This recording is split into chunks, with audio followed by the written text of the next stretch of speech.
Hey, everybody, welcome to another edition of Reigniting Small Business, the podcast. I'm Laura Richards here with Patrick Lee, CEO of Spark Business Institute. Hello, Patrick. Hello, Laura. So, Patrick, we have been talking and hearing a lot about the new phenomenon dubbed the Great Resignation. So, we have a record of 4 million people who quit their jobs just in April. And we're going to use our time today to look at the reasons why and the safeguards that we as small business owners should be taking to retain our employees. Yeah, this whole Great Resignation comes on the heels of people having a lot of time and space to think during the pandemic, right? Our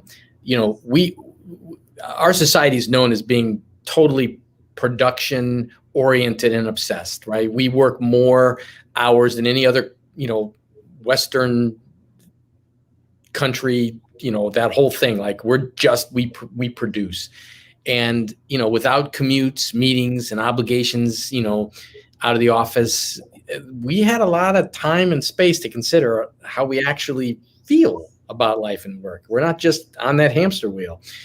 And, what is the balance that we want to maintain moving forward? So all of a sudden, folks were forced to have an introspective look at what was valuable to them and what mattered and stuff. And I think we're seeing the results of some of that.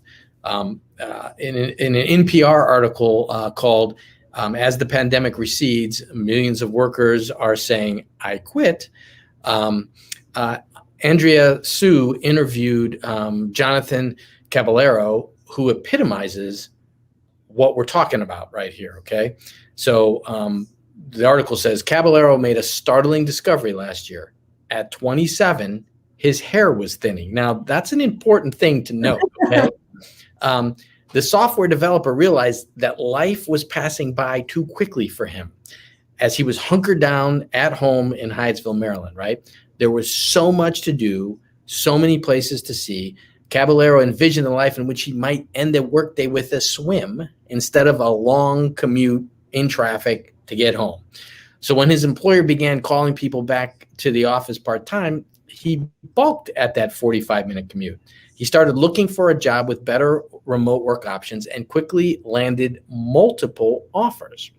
So, quote from him, I think the pandemic has changed my mindset in a way, like I really value my time now, right? So we see where this is going. Patrick, this really epitomizes what we're seeing in people rethinking what it looks like for them to work. And think about it. A lot of people lost someone during the pandemic. So the value of life, the value of that next day, there's a new emphasis placed on that, in addition to having this ability to remote work and say, wow, I can be home at 5 o'clock to have dinner with my kids. I never was able to do this before. Yeah. So, on top of all of that, employees want to feel like they're valued. We see a big part of the exodus from the labor market coming from service industries and the entertainment industry and retail. So more than 740,000 people who quit in April worked in the leisure hospitality industry, which includes hotels, bars, and restaurants, theme parks, and entertainment venues, with the next largest category being retail. And think about it. These are positions with, historically low pay, poor benefits. In some cases, they're dealing with angry customers who they're trying to get to wear their masks. So now they're enforcing, these kinds of policies that they've never been in a place to do that. And they're taking health risks with their own health. So, you can see how they're adding it up, and it's just not worth it for them anymore. Yeah, and typically when we see people quitting jobs in large numbers and looking to move to other things, we're in a very healthy economy, right? There's plenty of jobs. They have a little bit of choice. They're looking around. But this is very, very different because the pandemic led to the worst U.S. recession in history. Millions of people out of work. And yet employers are now experiencing and complaining about labor shortages. So it's becoming clear that remote work has had a profound impact on how people think about when and where they want to work and what's valuable to them in regards to work versus that balance, that, home life balance. I think it's kind of naive for business owners to think that after these employees have been given unprecedented flexibility and time, and that they've had a chance to figure out what they really want, that we're just going to go back to what existed before. That's not going to work. Absolutely. And in many sectors where the employees felt undervalued, not listened to, unheard, and even unsafe, as we were saying, a lot of these employees fall into that small business category, I gotta say. So think about it. We were doing everything to maintain our cash flow, to redesign our business processes so we comply with all the changing requirements and such around the pandemic. And then, we've got to maintain, lean margins. So we're maybe furloughing folks and creating a lean staffing situation. So all of that required tons of communication, and it wasn't always done perfectly because as small business owners, we're overtaxed, we're stressed, we're doing many things. So if communication did take a backseat in your organization, now's the time, right, to address that. And with everything changing and uncertain, we don't want to leave our employees adrift. So this has manifested itself in some very clear examples. I was at a networking event recently, live networking event, by the way, where I ran into one of Maryland County's workforce development directors. Actually, I think it was the associate director.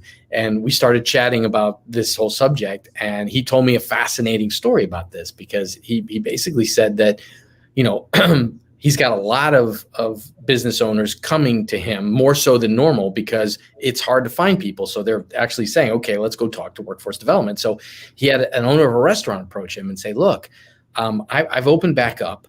I cannot hire any bus people at all to bus the tables and stuff. I can't hire a dishwasher. I can't get in these basic menial jobs, that used to be filled by kids and stuff. They're not taking this anymore. And I'm not able to find sort of a low wage person. What do I do? So this guy said to him, he said, well, I can tell you right now, those prices, those rates you're offering per hour aren't going to get you what you want. You've got to bump it up. And the guy goes, well, what do I got to pay? And so the economic development guy says, you got to pay $20 an hour. And the owner's like, no way. I'm not paying $20 an hour for a dishwasher. So long story short, he contracted with the workforce development to find him people. They went out with the prices he was willing to pay. They got nothing. They raised it. Finally, he gets a dishwasher at $20 an hour. It's the only one that he gets that's willing to take the job. So this dishwasher is working at $20 an hour and is working tons of overtime because there is no other dishwasher. So now the business owner is saying to the workforce development fella, hey, this is great. You got me this, but this person between all of these factors is now making more than my chef. If my chef were ever to find this out, my entire organization is going to implode, because then everybody's got to be raised, right? So we got that whole inflationary piece there, but we also got look, folks now are saying we're controlling our production. You're not going to rent it from us at rates we're not willing to accept. Absolutely. And, obviously it does. It's going to trickle out from there. And that's incredible. So here we are. We've highlighted what's gotten us here. What do you think is going to happen to people who are joining this Great Resignation? If we have everyone leaving their job, do you think there's a danger? We have to be careful here. For those thinking about changing jobs or just quitting, I would caution you, like I would do my own children. Just because everyone else is doing it doesn't mean you should too. I think there's some factors here that are going to begin to play out a little bit, and they're longer term though, right? Right now in the short term, I'm not sure where this goes, but longer term, here's what we have. We have folks who are looking for highly skilled positions who are getting no applicants, right? Nobody's moving out of those jobs necessarily. And so there's a lot of demand where there's no supply. Then down at the bottom, at these lower positions we talked about, lower paying positions, we've got a lot of demand. But we have a workforce who no longer sees value in those lower positions, but doesn't necessarily have the skills for these positions up here. That's going to have to balance somehow. And so does that mean that people are going to start going back to school for retraining or pick up skills, or exactly how is this over time going to level out? I don't know. But in specifics now, quitting your job during the Great Resignation, right? I think you got to think about this. So in a Forbes article entitled "Don't Quit Your Job Because Everyone Else is Following the Great Resignation Trend," Jack Kelly points out that before one decides to quit, they should make a checklist of all the reasons as to why you want to leave, analyze each of the points, and ensure that you are looking at this decision in a clear and thoughtful manner, right? If the signs indicate, then have a conversation with your manager. Explain how you are feeling and what you are looking for with a positive approach. It could turn out that your current situation can be remedied or altered or adapted to better suit what you're now looking for. And if not, at least you'll know, and perhaps you can make an arrangement to keep doing your work during your transition or job search, right? Because we already know they're going to have a hard time finding a replacement, right? And also keep in mind, when you quit a job without a new job in hand, you place yourself in a precarious position. You might feel good for a few days. However, after that, you have to start a new job search, right? Job creation of some sort.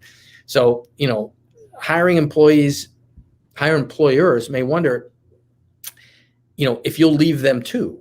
And you've also got to maintain your self-confidence while unemployed, while job searching, and that can be difficult, right? You got salary negotiations coming up. There's no guarantee that leaving this one means you're going to be in a better one, right? And a lot of times, you don't have as much leverage if you're not in a current job. That being said, if you have the skills, this may be the time to jump. So this is one of those things where you've really just got to be very cognizant of the repercussions of the decisions you make. 100%. And that's a good point. So in a Microsoft survey of more than 30,000 global workers, 41% of workers were considering quitting or changing professions this year. So that's a lot of change. So for our business owners who are listening right now, we should talk about what we can do to keep our employees. How do we go about retaining them? There's a Fast Company article called "A Key Mistake Leaders Are Making is Causing the Great Resignation." And that was authored by Eric Mosley. And he recommended 3 ways to fix it. So if we can all think back to that pre-pandemic economy, a lot of workplaces had, basketball courts and, coffee stations, kitchens that were stocked, lots and lots of lunches brought in. And the idea behind it was kind of like, we want to keep our employees at work. That was the goal. But Mosley says we should be focusing on the employees' productivity and not how many hours they're in their chair, how much face time they put in. So small business owners really need to become good managers who want their employees to get their job done, and meet deadlines, but only in the way that works best for them. So they're focusing on productivity and completion of tasks rather than face time. So in addition to that, managers have to provide recognition for when things get done and when a job is well done, whether it took 10 minutes or 10 hours. So for small businesses, we already are adaptable. We should have an advantage here, right? We know our staffs typically. So letting that face time take a backseat to productivity when it can, and they're not in conflict with each other, is something that we should be able to do. Yeah, and that makes sense now that we have sort of myth busted the notion that people can't be as productive when working from home. And, this whole either remote work or adaptable, flexible work considerations are topping the list of what employees want. We did see that folks were very capable of being productive. And we've seen studies that have shown that throughout. But I think a lot of folks say, yeah, but that doesn't apply to me. Well, with the pandemic, it applied to everyone. Like they either were or were not productive. And for the most part, we see that folks were productive. So that same article you're talking about, Mosley points out that employers can offer flexible scheduling options, even, when remote work is not necessarily an option. So for instance, I don't want to spend 3 hours of my day stuck in traffic. Well, can people come in hours earlier and leave hours earlier, or come in later and leave later, or work flex shifts, or, is that a possibility, right? even if you need your team in the office, you can, as an example, you can offer like a employee who's a parent who has a sick child. They can have the opportunity to work, alternate days or different hours to make up their time, right? Catering to that need, but still getting, as you said, that productivity gets done, right? Now, of course, there's some dangers here too, right? You've got to make policy for all employees that is similar and fair, right? So that everybody has similar access. So even those employees that don't have children, how do they get that flexibility? What's interesting is when I was doing the research for this podcast, I did stumble on an article and it was talking about accountability and how you would think that remote work would lead to less accountability because it's less face time with a manager. And what they've actually found is people have stepped up and taken more ownership over their projects than previously because they own it and it's wholly on them. So this next point by Mosley, I think, is so important. And I can tell you, I would have gotten an F when I ran my restaurants. Your employees will emulate you. So be a good role model for a healthy work-life balance. And this is so important because, as small business owners, sometimes we work around the clock. So I just would think if I texted somebody late at night or when I was on vacation or whatever, they're not going to look at it till they're awake or till they work on Monday or whatever the scenario is. It's not true. If people see you as an owner setting an example of texting on the weekend, texting late at night, working while you're on vacation, they're going to get the message they should be doing that. That's what's expected. So leading by example is something I think we all need to check in with ourselves and say, are we doing this and respecting time of our employees who are not at work? Are we creating a culture that's a stressed out culture, or are we giving people the opportunity to communicate when they have enough on their plate? Yeah. And you have to be, sure to acknowledge differences, right? We're talking in generalities here, but every person's needs are different. And actually, that's an incredibly important thing. Everybody's motivations are different, right? So paths to a healthy, work-life balance will be different for, not, I want to say for everybody, but there's going to be major differences. And, some employees, may appreciate coming in later in the morning, but they won't mind working later. Another employee may be happy to work more hours as long as they're not bothered on the weekend. Some folks want to work shorter days and will work a weekend. I mean, these things, you got to discover them. Trying to just set a policy now is going to tune out a host of folks who don't find that policy working for them. Yeah. So it's interesting because so much of this seems like common sense, like respecting the individual and communicating and discussing what strategies work best for different people. But I can tell you my experience both in corporate America and then also in small businesses, including my own, this kind of employee-centric perspective and approach didn't really exist and certainly wasn't the norm. Yeah. And so I think we have to sort of stop here and say, okay, so what are some answers? Like, okay, what do we do? And I actually think this, you're going to talk to both sides here, right? We're going to talk to the business owner. We're going to say to the business owner, hey, look, previously it was a policy-centric workplace. You set the policy, people who want to work there, they work there. Here you go. That's shifted. You can't fill these positions. Folks are willing to quit at the drop of a dime. You're going to have to change that. And one of the things I think you have to do is it's time to find out what actually motivates your employees. And this has been shown forever when you do polls that owners of businesses, managers always think that it's pay, benefits, that those are the things that motivate people. They always say that. But when you go ask employees, the stuff that's up at the top is not those. Now, those things aren't at the bottom. They're solidly at the 4 or the 5. But, reward, acknowledgement, chance to advance, satisfaction, those things rank higher. So even before all of this, that stuff was there. Now I'm going to encourage you business owners, go ask these folks what motivates you. What motivates you? What makes you sing, right?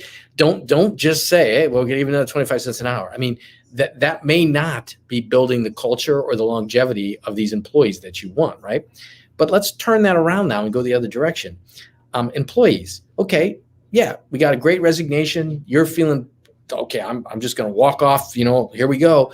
But recognize that this culture is pervasive in all business. So you leave that place because it wasn't right, I'm going to go work for that place. You might get it right, but the culture is still there within our economic setup here of the owner sets policy and you take the job or you don't. It's time to communicate. It's time to go say, hey, look, this is what I realize. If I could have this, this, and this, I'm in, right? And what are you willing to compromise on? What aren't you willing to compromise on? And going back to that, like, is it a good thing to jump on the Great Resignation train right now? You got to be honest with yourself. Are these things that you're going to find out there, or are they not? And how's that going to work? So, it sounds so silly, but this is a dual communication effort here. Let's all lay out what this looks like and then see, is there a fit or not? I just think this is such an interesting topic. It was one that we should really update, actually, as these things play out, because I think it has a catchy name, so it's certainly very topical in the news, the Great Resignation. And some articles actually even point to the fact that this has been picked up in the media and just overplayed, that maybe it's not such a big phenomenon as we think, but the numbers support that it is, and there's definitely something going on, and we'll continue to follow it and report back to our listeners. Yep. So everybody, thank you for tuning in to another edition of Reigniting Small Business, and we'll see you next week. Bye, everybody. Bye-bye.